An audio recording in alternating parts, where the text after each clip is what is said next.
It's kind of an awkward hand with Toxrill in the opener here, but I think we'll keep it.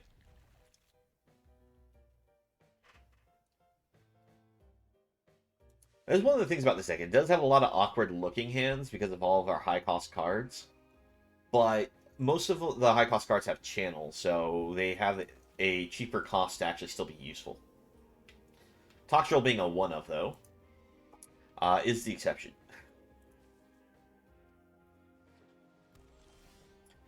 Alright, we're against something with white in it.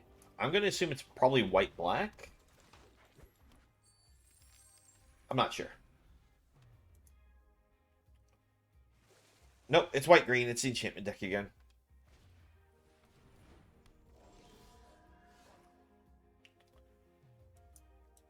Alright, let's go ahead and just Prismari Command that away.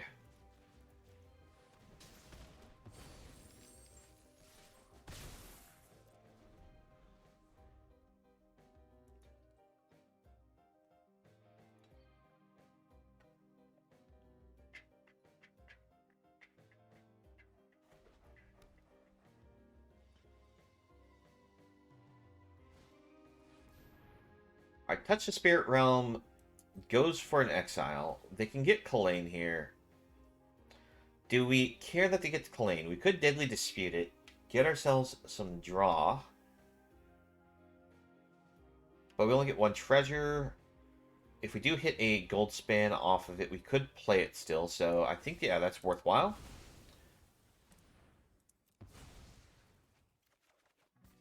Unfortunately, we just hit lots of land. We'll bring out the Shambling Ghast, and we'll just pass it back.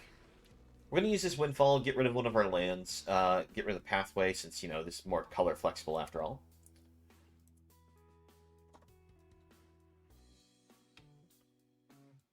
One of the problems is while we can bring down Toxrill, we are against the control-y version of the opponent's deck.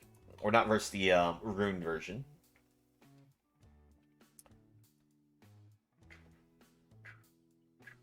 Alright, we do have islands in the deck, so this does not hurt us in the least, but what this does mean, though, is we can float this mana.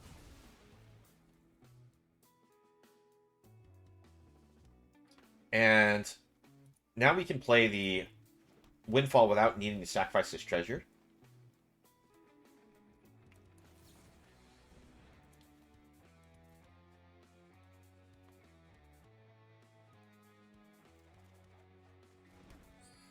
Okay, so opponent, or sorry, not opponent, but Shuffler went, okay, you know, we feel bad that we didn't give you any lands before, so here's all of them. Let's see, 1, 2, 3, 4, 5, 6, 7, 8, 9. We already gone through 9 lands. Alright. While we can bring Toxrill down, I'd like to have one more mana available so that we can use, like, Skyturtle to protect it. So we'll go for it next turn.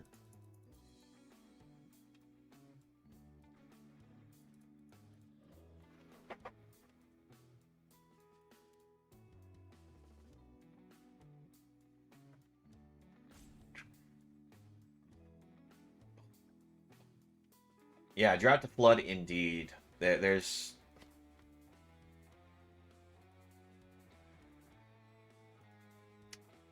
definitely a big issue when you do that kind of a thing. One nice thing about flooding in our deck is we do have a lot of these high-cost cards, so we actually could have just played Skyturtle as just this big body. Because if the opponent actually didn't, like, doesn't drop another land here, they wouldn't have been able to use one of these 3-cost cards to get rid of it because of the Ward 2. But, you know, I expected my opponent to hit just what they need, so. Is the opponent just going to come in with Lair of the Hydra for a couple points of damage here, or are they actually going to dedicate something to the board?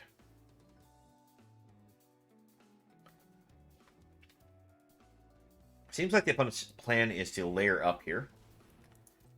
Alright. Congratulations, opponent. You hit us for 3 points of damage. We're fine with that.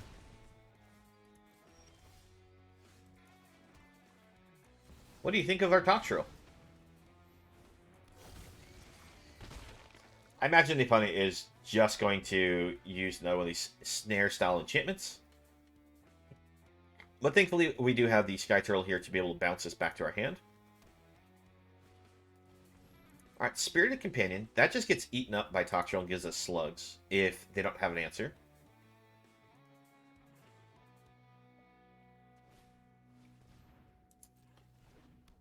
Okay. Arinomite technically saves it a turn. But we had Deadly Dispute, so we can always sacrifice Ghast here to shrink it. But with the second one, it means that we can't do that. Alright, Mirrorshell Crab is a good draw for us. We just go ahead and attack it with Toxrill. We'll hold the Ghast back. Alright. Spirit Companion shrinks some more.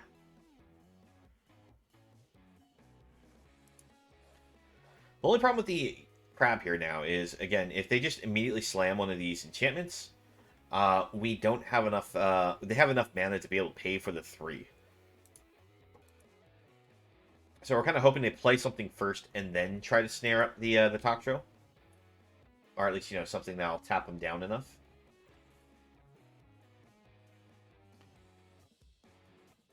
But opponent seems to be flooding themselves.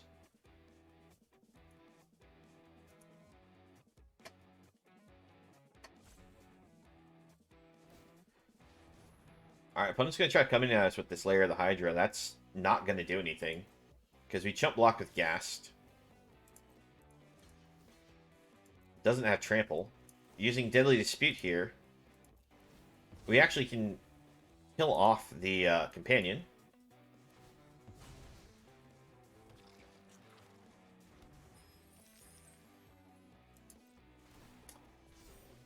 Alright. They do get their Kami back here. We always could use Mirrorshell Crab to deny that trigger, but we'll let them have it back in their hand.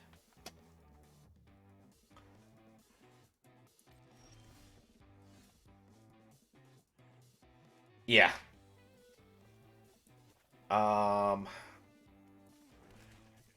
let's go ahead and punch in for some damage here. At this point, we bring out the Skyturtle just because the opponent will not likely be able to handle the big flyer here.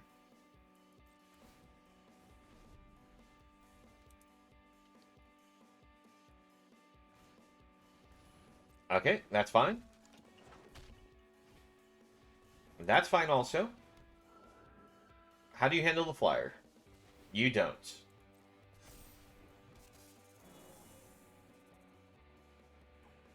So yeah, Colossal Skyturtle will just fly in above, punch the opponent, and we will win this.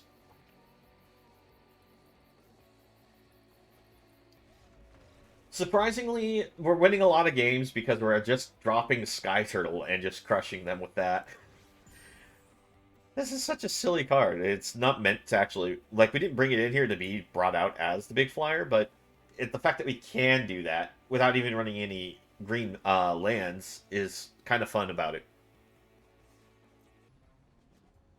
I like to be able to get a game out where we actually can play them out and use them. I was able to do it a couple times during the testing of this deck. But the main issue is the games usually just go so quick that we don't get the opportunity to really use it.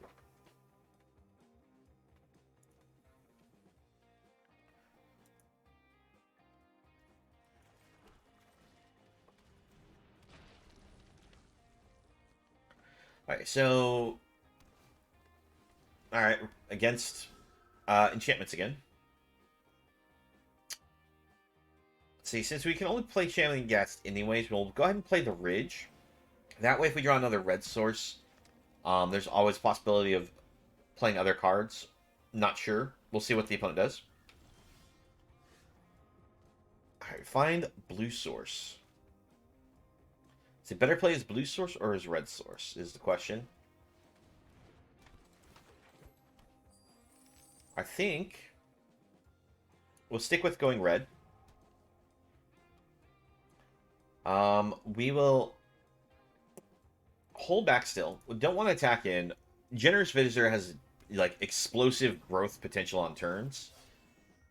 What we really want is something that allows us to sacrifice something, which we do have Hidetsugu for. And I think we're going to have to put it on the board so that we can get rid of this Generous Visitor. So we'll play Hidetsugu.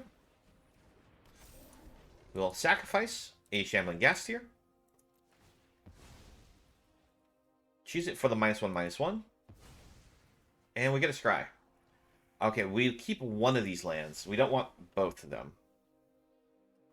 We'll pass the turn.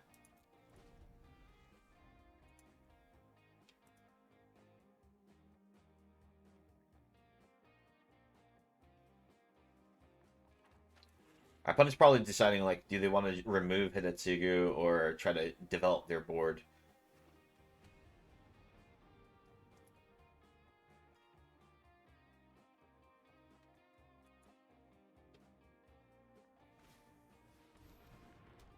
My opponent gets the Kamiya Transience, which, just like the Generous Visitor, has the ability to grow out of ridiculous ways.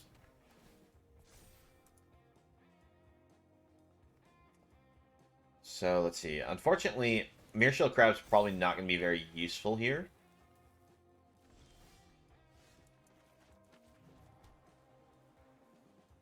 We're already in a state where we're probably just going to have to pass the turn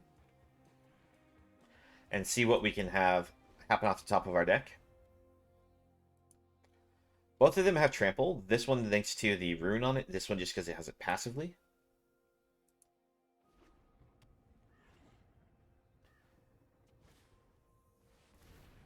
We do not want the opponent having that. So the reason why I don't want the opponent having that is not only does it turn into a decent card, but the ability to discard any card for the second one to get anything of a permanent of 2 or less from their graveyard back to play means that they can get like the Generous Visitor back, or if they end up losing one of their creatures here, being able to get back the runes off of it as well. Unfortunately, we don't have a good block here.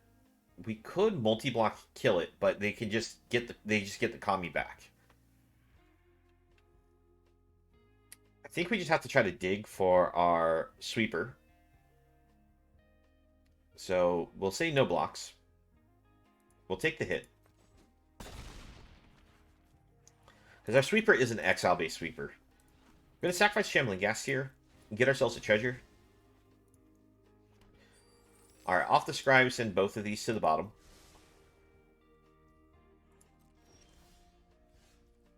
Not what we're looking for. We're just going to ship it right away. Alright, this is actually useful.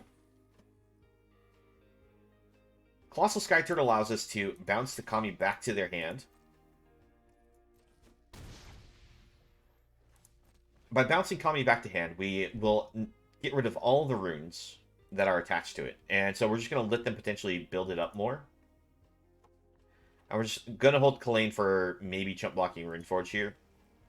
Because might need to soak some damage. Right, opponent does hit a Generous Visitor, which is a problem. Oh, and they also hit a Showdown. Showdown is going to possibly be the end of us if we don't find an answer to this board. Wow. Nice.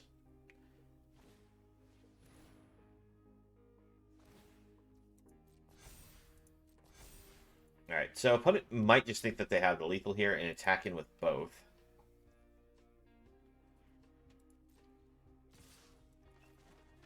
We use Skyturtle.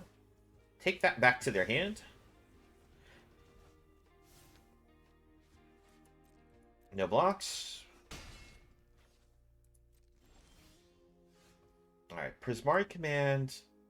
We can use this to kill Visitor, but this is just going to grow thanks to Showdown the Scalds. So we are probably better off using the draw to create a treasure.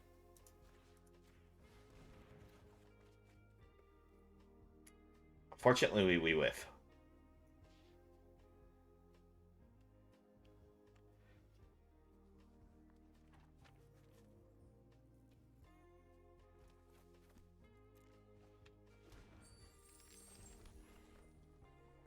All right. Well,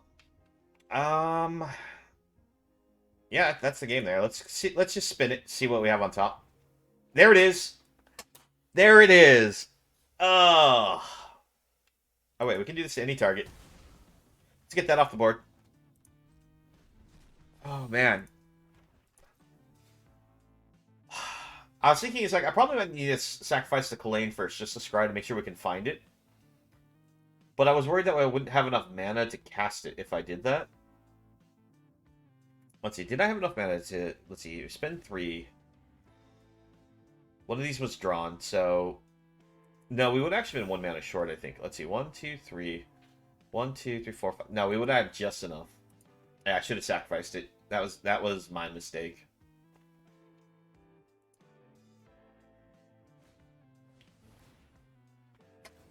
Alright, are we still dead, though, is the question.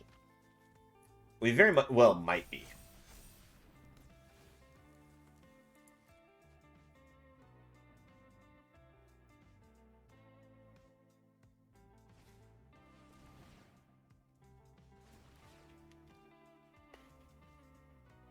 Yeah, that's enough to be lethal to us. So, yeah, good game, opponent.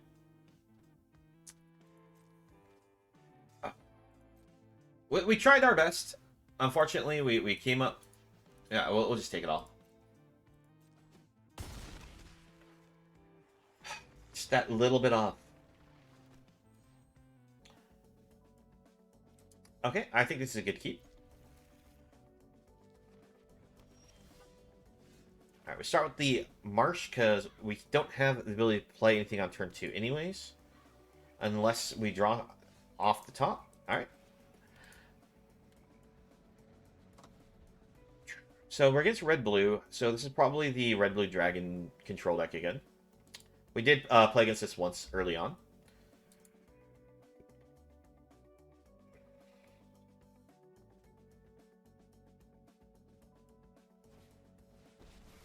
Ooh, that's not usually played. So, Rowan Scholar Sparks for 3 mana. All their instants and sorceries will cost 1 less to cast. You +1 it to deal 1 damage to each opponent. If you've drawn 3 or more cards this turn, it now deals 3 damage instead.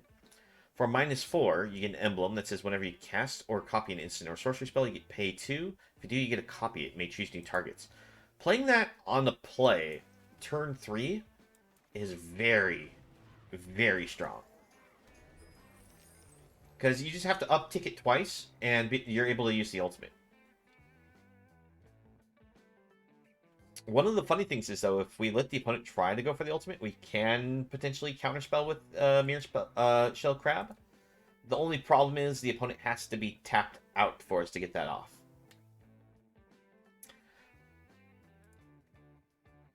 And typically, if you're going for the ultimate, you're just going to activate it immediately. You're not going to take any chances of, especially a blue deck, letting your opponent interact with you.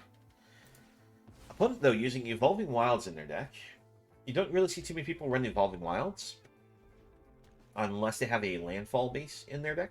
Now, don't get me wrong, Evolving Wilds is a perfectly decent card to run in a deck to help make sure you get the land fixing that you need if you don't want to rely on too many of these like coasts or things like that. Alright, we're going to move to combat. We're going to attempt to poke Rowan.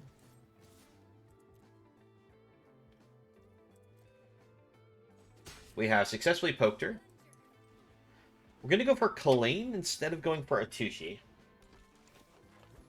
This allows us to hold up the Mirrorshell Crab for whatever the opponent is planning themselves.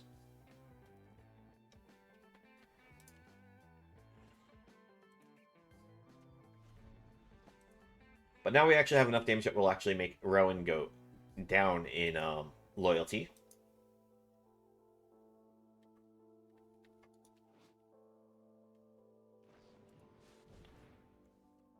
Alright, Unexpected Windfall for the opponent. Now, this is actually one of those cards that's like, it's a Planeswalker and starts with so little loyalty, but it has to, considering it doesn't have to go very far to get to its ultimate.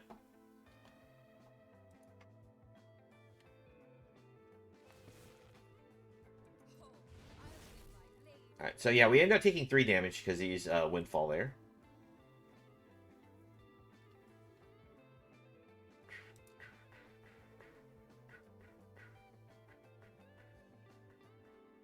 I don't know why I let them resolve Windfall. I was spacing out trying to talk about Rowan. Because I should have used Crab and stopped that.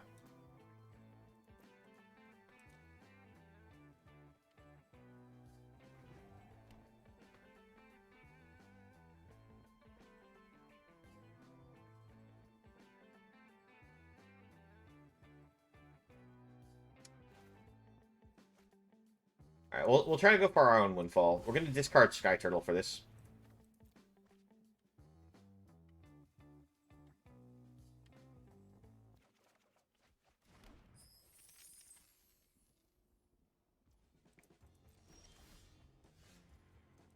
Alright, let's first attack Rowan, see if it connects.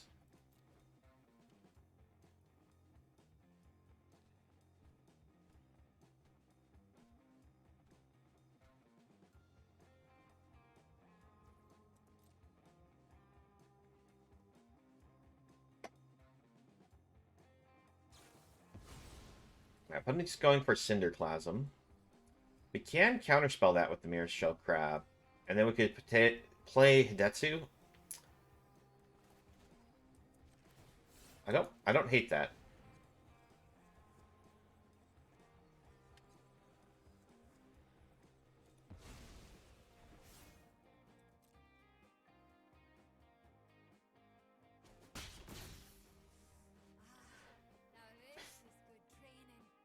But instead of playing Hidetsugu, I'm going to go for Hive with the Eye Tyrant. I want to try to make sure we can kill off Rowan next turn.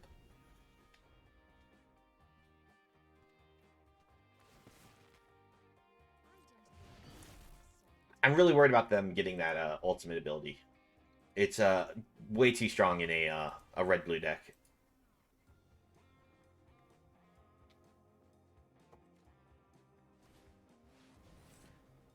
Oh, they're a mill deck.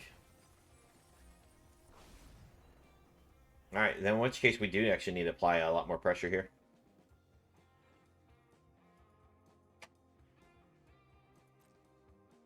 I thought we were doing like a different style of deck. Alright, well, that's a great draw for us. Because now we gotta kill off Rowan. Oh, they have a freaking bounce spell.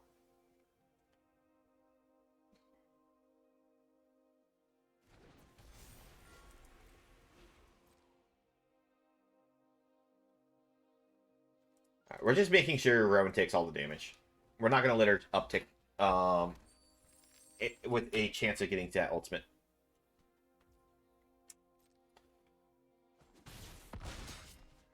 Our opponent just chooses to take, let it die. We'll go for Hidetsugu. And with these being 6/6s, we're out of the range of cards like Burn Down the House. Where it does 5 damage to everything. And we just have a nice stompy board here. Alright, opponent goes for Tasha City's Laughter, and if you notice, they didn't mill that many cards with it, because of they hit such expensive cards from our deck. And granted, we are still low on cards in deck, but let's see, 6, 12... We almost have lethal on the swing here. We're just going to go in with everything that we can here.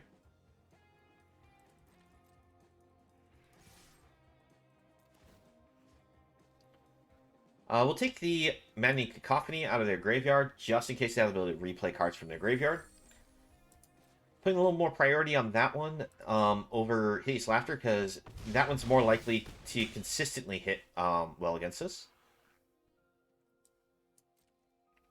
We're just going to end the turn. We're not going to put the Skullport Merchant on board because, I don't know. There's no real reason to put it on board. Opponent either kills us now by getting rid of the last 14 cards, or we win. Alright, that's 8 cards off the top. Still have 6 more. Opponent can't get there. Alright, we beat a really weird mill deck. Yeah, if we actually did not put all that pressure on the Rowan there, they would have been able to multicast these abilities. So the constant pokes into Rowan just was definitely what was helping us there. So this was the Hidestugus Treasure deck. It's a lot of fun. I do think it needs a little help getting some of the consistency down, but part of what we mainly were struggling with was just Shuffler giving us lands. I mean, if we take a look at the land count here, there's 24 lands in the deck. So we're not running short on lands at all. And we're a treasure generation deck. So we generate a lot of extra mana in the form of our treasures. So we shouldn't be having as much trouble with once we get to playing our spells. But the Shuffler kept going with you start with only 2 lands. And only 2 lands does give us access to all of these cards here. But we really need 4 mana to play most of our stuff. Because after 4 mana, we can use the treasures to then spin into being able to cast the higher cost cards. What you're ideally looking for in an opener is at least 3 lands. And preferably you need a black source and a red source. The blue source isn't as mandatory in the deck, because it's just our Prismari Command, Mirrorshell Crab, and the Skyturtle. Now, when I was playing this, I did notice Prismari Command, it's not a bad card. It's actually a really good card. But it's only really good against certain matchups. So if you're looking to make this probably more consistent, I think what you should do is maybe cut the Prismari Commands, and just, if you're going for best of 3, put them in the side deck. If you're going to do that, card to bring in, I always felt like we had trouble drawing Kalain, so another Kalain. And even Atsushi, if you have a second copy of Atsushi, be a good card to put in the deck. Now, granted, we are a deck that's actually about playing Hidetsugu, and we only have 2 copies, but I'm out of rare crafts, and it's one of the hardest things in this is actually the rare crafts, strangely enough, not the mythics, when you're building your decks, for me at least. That's what I've been having problems with. The one of Toxrill can be subbed out if you're running out of mythic cards. The Mirrorshell Crab actually worked out really well. Colossal Skyturtle ended up actually winning as a number of games just because we just played Skyturtle. Unfortunately, we didn't get to really show off the power of Hidetsugu, mainly because we didn't really draw him into any of the games. And the few games we did play him, we actually just used him as an attacker instead of activating for his effect. Because the turns that we were attacking, it was just the safer play, and he already just swings for 4. Which is, if you think about the average mana cost of what we could hit off the top, it's just the safer swing option. But the one time we did go off the top of the deck, we did hit our Shadow's Verdict, and we're able to still use it as a control spell to kill creatures. So, Hidetsugu, fun card. Don't know how viable it is really for super competitive play. I think to make this more competitive, you actually just cut the Hidetsugu. Actually keep the blue in the deck for the control options, because using Crab was actually very helpful in a lot of games. But that's just the general idea of the deck. Thank you for watching the video. Please leave a like if you enjoyed, and subscribe for more content. If you'd like to join me while I stream, you can find me on Twitch, the link below. I hope to see you again in the next video, and have a nice one.